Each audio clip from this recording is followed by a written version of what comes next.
నువ్వు చెప్తే నేను వదులుతానా ఏంటి? ఇది ఆనంద్ చేతికి వెళ్తేనే కదా నా ప్లాన్ వర్కౌట్ అవుతుంది.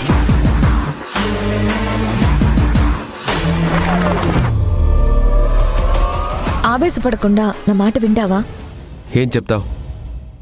ఈ పార్సల్ని నువ్వు దాచకూడదు. వాట్? నేను చెప్పేది పూర్తిగా విను.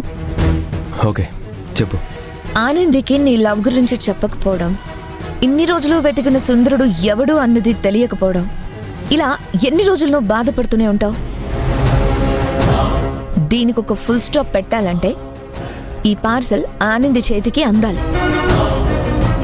అప్పుడే సుందరుడు ఎవడు అని మనం తెలుసుకోవచ్చు. అట్ ద సేమ్ టైం ఈ పార్సల్లో ఏముందో మనకు తెలియాలి. సారీ మిత్ర, నా ప్రేమ విషయంలో ఇకపై risk తీసుకోలేను.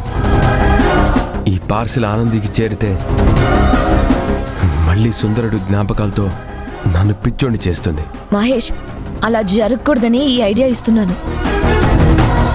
Just relax and think once. అప్పుడు నేను చెప్పేది పూర్తిగా అర్థమవుతుంది. ఇప్పుడిప్పుడే ఆనంది సుందరుడిని మర్చిపోతోంది అని నువ్వే అన్నావు.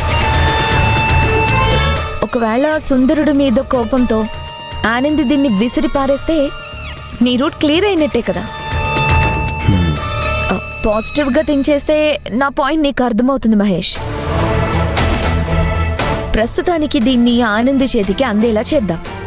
తను దీన్ని చూసి ఎలా రియాక్ట్ అవుతుందో తెలిసాక ఆ తర్వాత మనం ఏం చేయాలో ఎలా చేయాలో ఆలోచిద్దాం. నేను వెళ్ళి ఈ పార్సల్ ఆనంది చేతికి ఇచ్చేసి వస్తాను.